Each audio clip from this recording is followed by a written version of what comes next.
छोटेसे मेहगाव आजही दुर्लक्षित आहे. मात्र या परिसरात निसर्गाच्या वैभवाला तोड नाही. यावर्षी या परिसरात पाऊसमान फक्त खरीप पिकापुरता तुरळक पडत असला तरी या भागातील निसर्ग आणि मेह नदीचे पात्र, सिडी घाट, कात्रंबा घाट, महेश घाट आणि इतर धबधबे वाहत आहेत. या ठिकाणी रोजच पर्यटकांची गर्दी वाढत आहे. मात्र प्रशासनाचे या पर्यटन स्थळाकडे दुर्लक्ष असल्याने या ठिकाणी पर्यटकांना कोणत्याही सोयीसुविधा उपलब्ध होत नाहीत. धावडा येथून उत्तर दिशेला 3 किलोमीटर अंतरावर वडाळी परिसरातील डोंगर रांगेत सिडी घाट व धावडा पासून 6 किलोमीटर अंतरावर गोद्री रस्त्यावर महेश घाट, डालकी हे धबधबे अतिशय नयनरम्य दृश्य आहे. कात्रंबा महाराज घाट, नदीचे पटांगण, हरणकुंड, श्री कालिका माता गड, श्री क्षेत्र जाळीचा देव, बुधनेश्वर मंदिर परिसर आदी स्थळे रिमझिम पावसाने का होईना सध्या हिरवाईने नटलेली आहे. त्यात भर घातली ती सिडी घाट, महेश घाट, डालकी या पर्यटन स्थळाने. वास्तविक हा घाट ज्या ठिकाणी आहे त्या वडाळी गावात आदिवासी बांधवांचे मोठ्या प्रमाणात वास्तव्य आहे. जालना, छत्रपती संभाजीनगर, जळगाव जिल्ह्यांच्या सीमेवर मराठवाड्यातील मेहगाव, खानदेशमधील गोद्री, विदर्भाच्या सीमेजवळ या त्रिवेणी संगमावर दडलेल्या निसर्गरम्य सिडी घाट, महेश घाट, धबधबे, हरणकुंड पर्यटकांचे आकर्षण ठरत आहे. 3 वर्षापूर्वी कोरोना महामारीमुळे पर्यटकांना या ठिकाणी फिरायला बंदी होती. म्हणून यावर्षी परिसरात पर्जन्यमान कमी असले तरी हा परिसर हिरवाईने नटल्यामुळे व धबधबे वाहत असल्याने शेकडो पर्यटकांची पावले सिडी घाटकडे, महेश घाटकडे वळत आहेत. ही दोन्ही पर्यटन स्थळे मोठ्या प्रमाणात नावारूपाला आल्याने या ठिकाणी मराठवाडा, विदर्भ, खानदेशातून मोठमोठ्या प्रमाणात पर्यटक व निसर्गप्रेमी येथे गर्दी करत आहेत. या ठिकाणी या ठिकाणी शाळेच्या सहली, डबा पार्टी व निसर्गप्रेमी नागरिकांची येथे दररोज रेलचेल असते.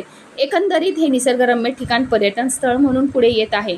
मात्र या स्थळांकडे राज्य शासनाचे अक्षम दुर्लक्ष होत असल्याने या पर्यटन स्थळांचा कोणताच विकास शासनाकडून झालेला नाही. सिडी घाट जाण्यासाठी योग्य रस्ता नसल्याने निसर्गरम्य घाटाकडे शासनाचे लक्ष देऊन परिसराचा विकास करावा अशी पर्यटकांची मागणी असून जालनाचे हे वनक्षेत्र व सिडी घाट हा वनक्षेत्र छत्रपती संभाजीनगरच्या विभागीय वन विभागात येत असून या पर्यटन वन क्षेत्रातून याचा विकास करण्याची मागणी करण्यात येत आहे. पर्यटकांना खाचखळग्याच्या रस्त्याचा सामना करावा लागत आहे. पर्यटन खात्याने हा परिसर विकसित केला तर हे ठिकाण पर्यटन स्थळ म्हणून पुढे येऊ शकेल. तसेच सिडी घाट, कात्रंबा घाट, नंदीचे मैदान, हरणकुंड या निसर्गरम्य परिसराचा पर्यटन क्षेत्र म्हणून समावेश करावा व शासनाने या पर्यटन स्थळाची पाहणी करून दखल घ्यावी. हे निसर्गरम्य पर्यटन स्थळ घोषित करावे.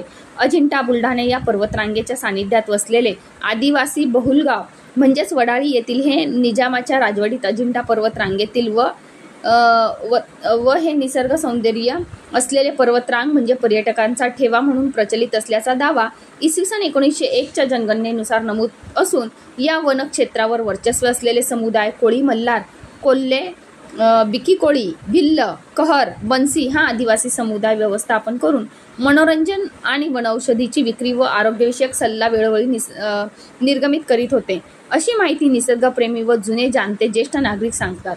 भोकरदन तालुक्यातील व घाटावरचे नागरिक या धावडा, गोद्री रस्त्यावरच्या धबधब्याच्या महेश घाट म्हणून ओळखतात व ज्या ठिकाणाहून हा धबधबा कोसळतो तेथून हा वनक्षेत्र जळगाव जिल्ह्याच्या मध्ये येतो. खानदेशातील घाटाखालचे लोक या धबधब्या डालकी धबधबा म्हणून ओळखतात.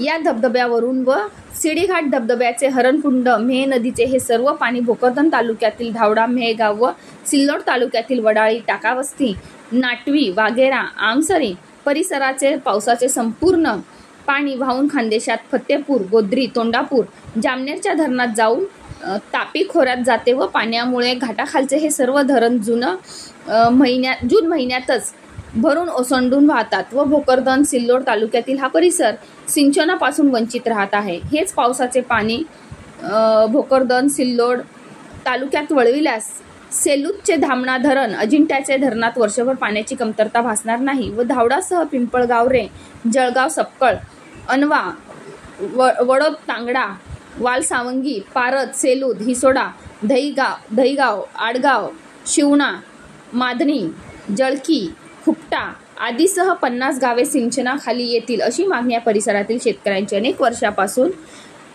वर्षापासूनची दरवर्षी करण्यात येत आहे. News reporter Hari Borade, Zee India 24 Taas, Jalna.